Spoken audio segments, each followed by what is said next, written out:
Did you know there's a Drop a Rock Day? On this day you're encouraged to paint and drop rocks for others to find. This seemed like a great budget-friendly activity, so we took the Oz Monster on a walk and collected a few rocks along the way. So we've returned from our walk, and I'll be honest, it's a little bit more difficult to find rocks than I thought. So I only really found these 3. They're not as sort of smooth and pebble-like as the normal sort of rock painting kits. So do feel free to buy your rocks if you want a particular sort of shape or style of rock. But I wanted to keep this sort of as cheap as possible and also as accessible as possible to everyone. So these are some rocks that I found whilst walking the dog that I think have a big enough area to paint a nice message on or draw something on. So first of all, I just need to prep them.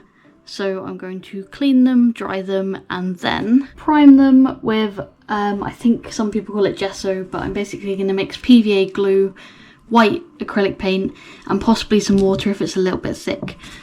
So I've just got an empty tub here.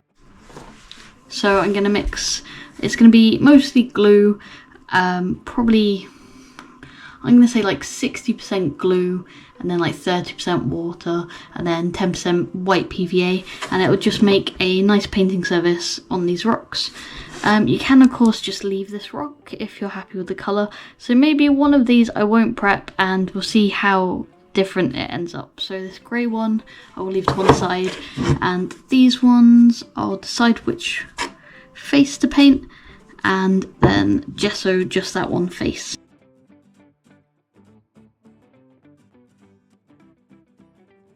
There we go, so it's all nice and incorporated now, and I'm definitely going to have to mix some more up, but I'm going to paint these and then put them all on. This is just a bit of packing foam that I've kept. I'm a bit of a hoarder when it comes to packaging because these things do come in handy for crafting.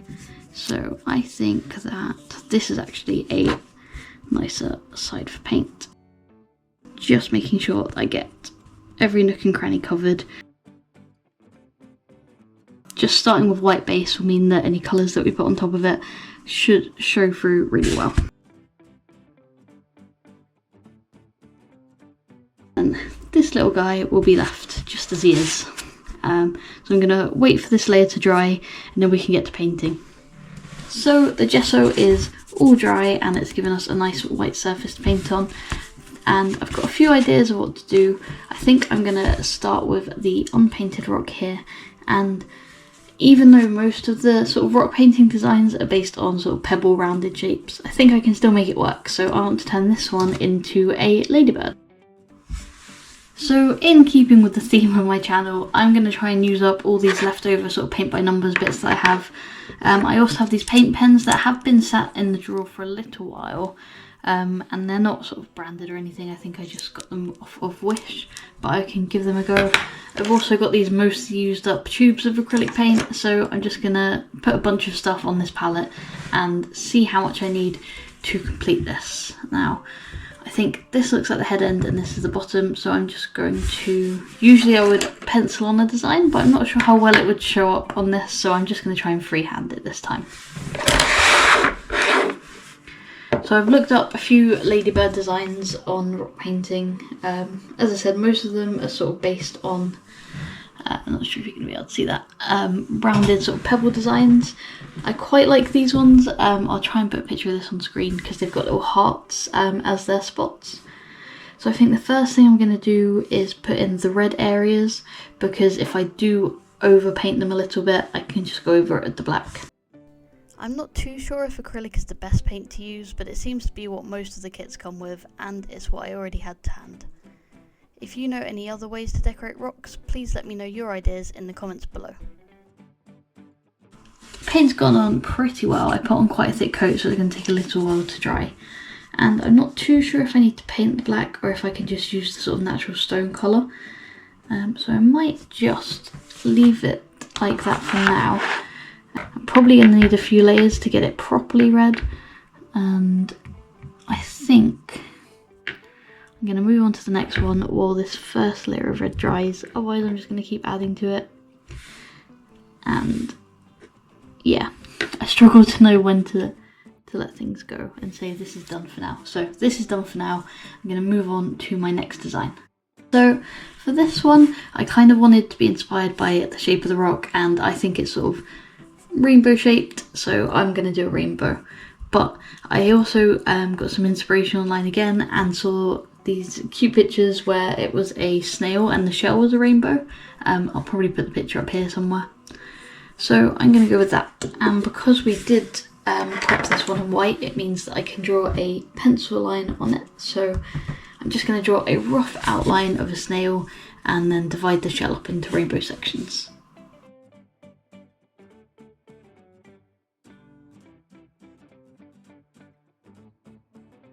Okay, I'm not sure how well you can see that, but I've got my snail and the shell split up to sections.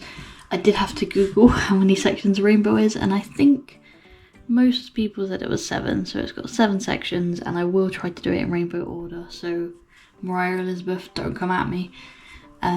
But I'm not quite sure which colour I'll do the snail yet. I think I'm going to do the shell first because we know what colours need to go where, and then while I'm doing that I'll think about the snail. Scoured through my paint selection and I think we've got all the colours here, so I'm just going to work through them now. I actually found this a really fun craft. I'm in no way artistically gifted, but trying out a new canvas was really interesting. Also, if you're like me and struggle with ideas, there are so many rock painting guides and ideas on Google. So this is the first layer of the rainbow done. I think I'm going to have to go over it. All the colours weren't exactly what I'd like. I probably like the orange to be a bit brighter, it looks a bit brown, and the blues and the purples are all quite deep, so they're sort of moulding into one another. But I just used what I had left over in my drawer, so I'm pretty happy with this and I think it's fun. Now just for the slug, I think I'm just going to stick with grey and maybe put some flecks on him for some texture. And the image that I saw had some cute little eyes on these stalks, so I'm going to attempt to do some eyes as well, so just make these white bits a bit whiter. So I'll do that and then I'll show you what I end up with, and then I'll probably go away and do at least a second coat, if not a third coat, and then show you the end results of that as well. I somehow didn't realise that all my rocks would end up with a kind of nature theme. So far there's a ladybird and a snail. Can you guess what my third rock might be? So this is what he looks like so far. I have outlined his eyes in black. I think I'm going to outline everything in black once it's dry. I might try and use the paint markers that I have, but I'm not sure how effective they'll be, but we will see. If not, I will just get a fine brush and some black paint and go around it. But this is him after his first coat, and I'll show you him at the end. You're going to do the outlines of the ladybird's eyes because they are going to be white with black and then white again. So I'll just do 2 little circles where I want his eyes to be. And again, we'll come back to him when he's dry. On to our final rock, which is probably the bulkiest and weirdest shape. I think what I want to do is just quite a simple pattern on here. I was thinking of, I think they're called mandalas, where you just do dots that circulate out, but because of the unusual shape of this, I don't think it would look too good. So I have seen a similar design, but it's for flowers, so I think I'm just going to put flowers on here, and we'll see what it turns out like. I am going to do a flower on here, but I think I'm also going to do a bee, and I'm going to write "be happy" on it, because I think just a little message like that can actually brighten someone's day. So I think I will draw probably like a flower going up here and then a bee flying over to it, and then I'll just write down here. So I'm just going to pencil that in. It was difficult to draw on a surface that wasn't flat. I had to keep looking at it from different angles just to make sure that the end design wouldn't be too distorted. So I don't know how well that's going to show up on camera, just because of all the nooks and crannies in here making it in shadow. But I will go over this and do the first coat, and then like the others I'll probably go and do a second and probably a third coat.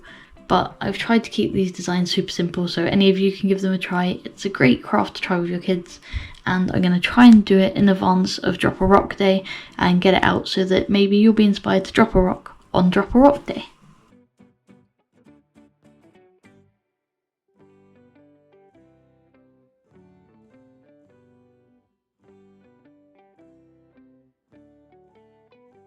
This is it after the first coat. I need to add a face to maybe the flower, but definitely the bee.